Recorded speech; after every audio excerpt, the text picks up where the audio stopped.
Hey guys, so my wife got me a EZV sight for Christmas, and I'm out here sighting it in at 25 yards, not 20, because I'm shooting a 752 grain arrow.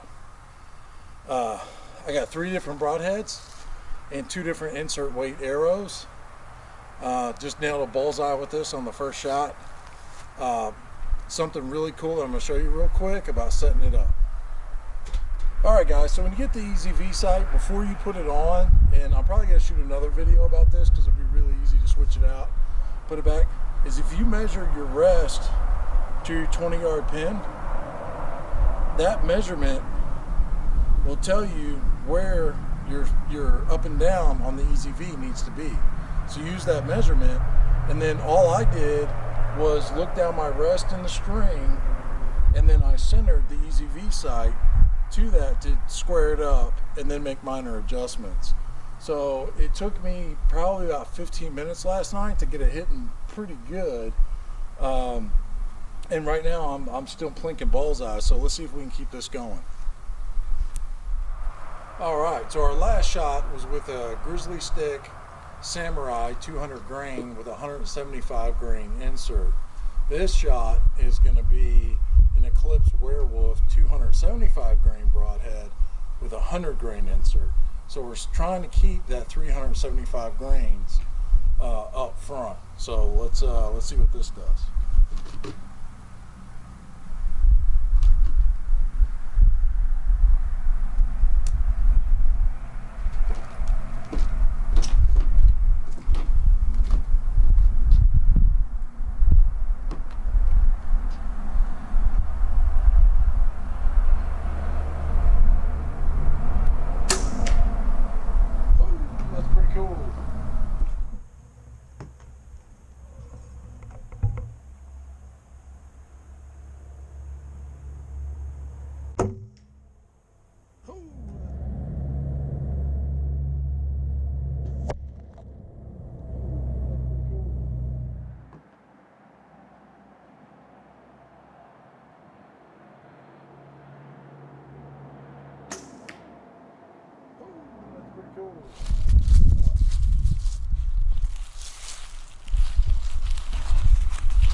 Alright guys, so the left and right seems good.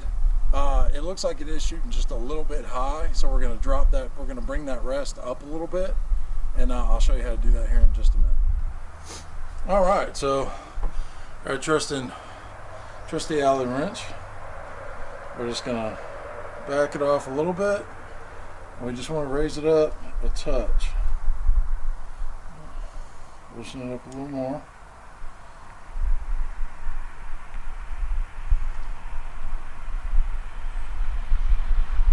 There we go.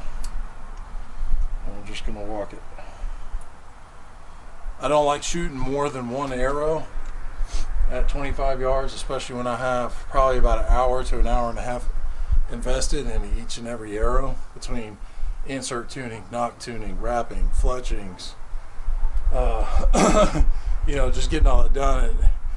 And especially on this small of a target, it's really it really scares me to shoot more than one arrow at it. So yeah, so let's go back and let's shoot the werewolf again. We've raised it up a little bit, so hopefully now we'll be on the money. And by a little bit, I mean I probably moved it about 1/8 of an inch. So you got it nice and tight. It's ready to rock and roll.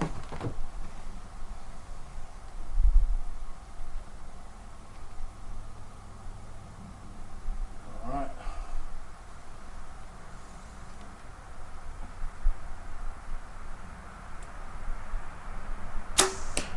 Ooh.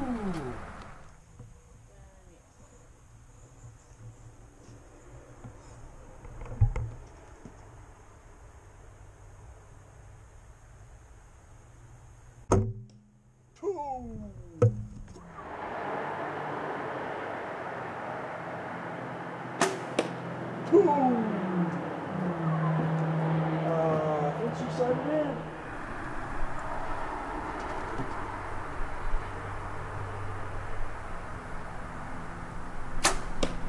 Whoa! I think she sighted in.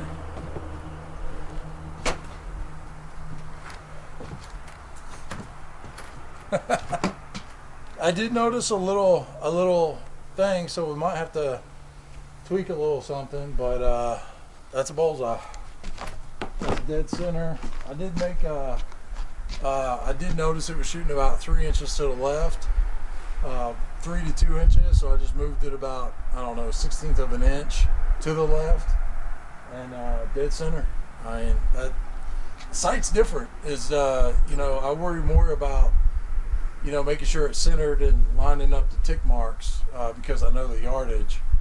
That is only a 12-inch target, so with the curve I have a 3-inch gap on each side, but to be honest with you, it's flat, it's lined up real good, so let's go take a look.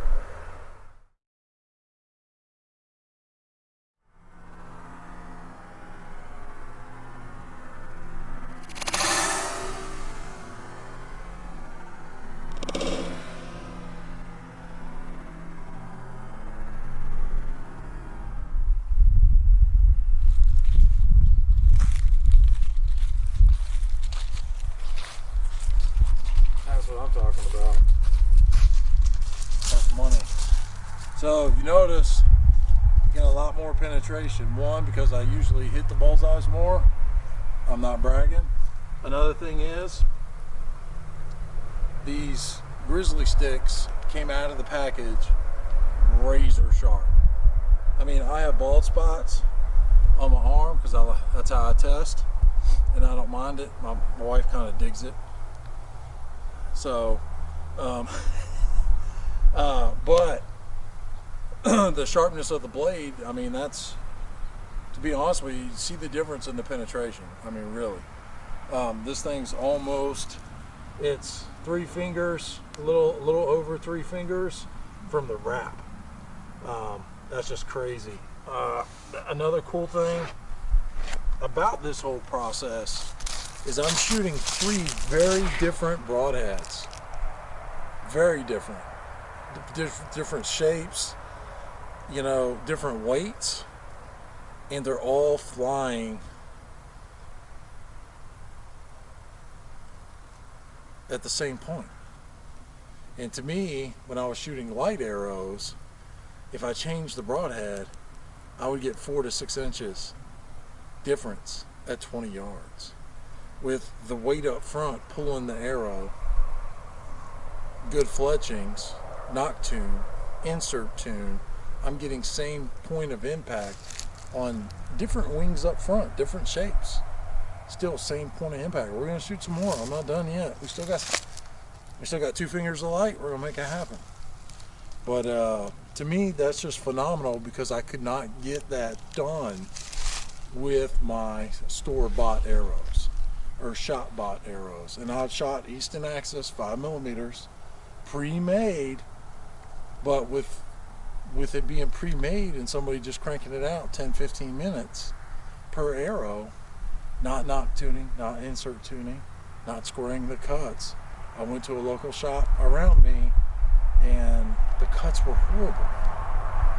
Where the blade hit, you could see it took more, and then it would bounce out from flatten off, and I'd have like the 1/16 of an inch. You could take it and turn it and see the dip where the saw blade, either he took it out wrong, which that might be it, or he put it in wrong. But either way, I was getting a really bad. I'd have to take off another 16 inch because he cut both sides on each side, so it's an 1/8 inch shorter. I mean, take the time and invest it in your arrow. Even if you stay with your lightweight setup, insert tune, not build your own arrows. It doesn't. I learned it in 2 days, and if I can learn it, I guarantee you can learn it. Spend the time. It makes a difference, and that's something that really frustrated me with light arrows. When I did want to shoot like a Viper trick or something like that, it just didn't fly constant. I had to use mechanicals because I didn't know. But I got educated. I understand what's going on now. But to be able to build my own arrows and be able to use any broadhead, and as long as the weight matches, I get pretty much the same results.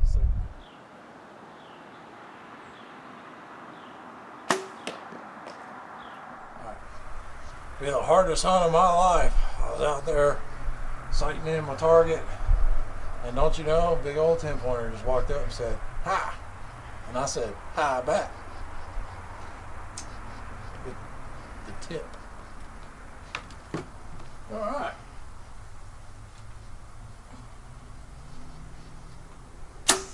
Cool, man, I love this. That's.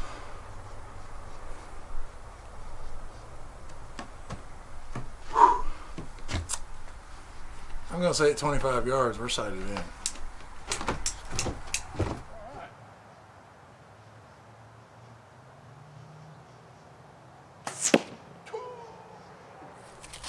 Oh, yeah, look at that. We've been punching this bullseye a few times.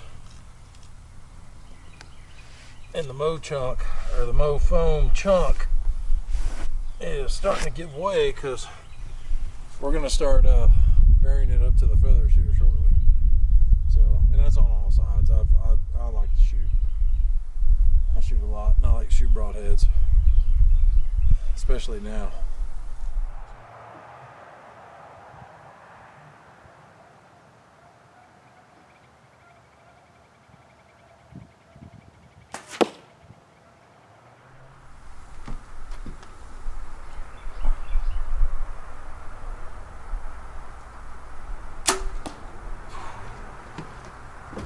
That was me, but once again,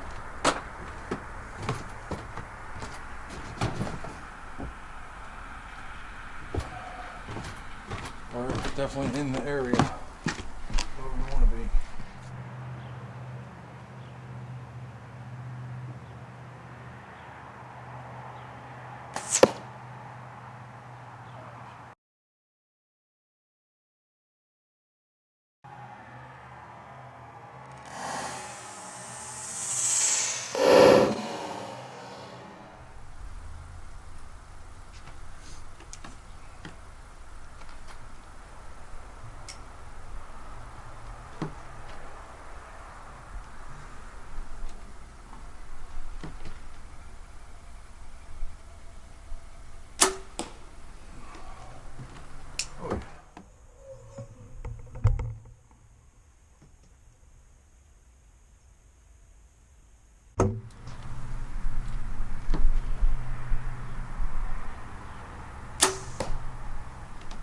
Alright, let me shoot one more.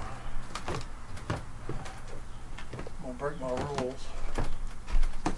This is the last round. I'm gonna aim a touch higher.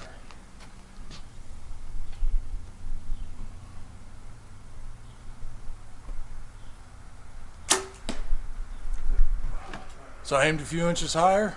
The arrow landed a few inches higher. We got our sight in. We'll fine tune it over time and everything. This was a rushed effort to get the family out here to help me actually record this properly.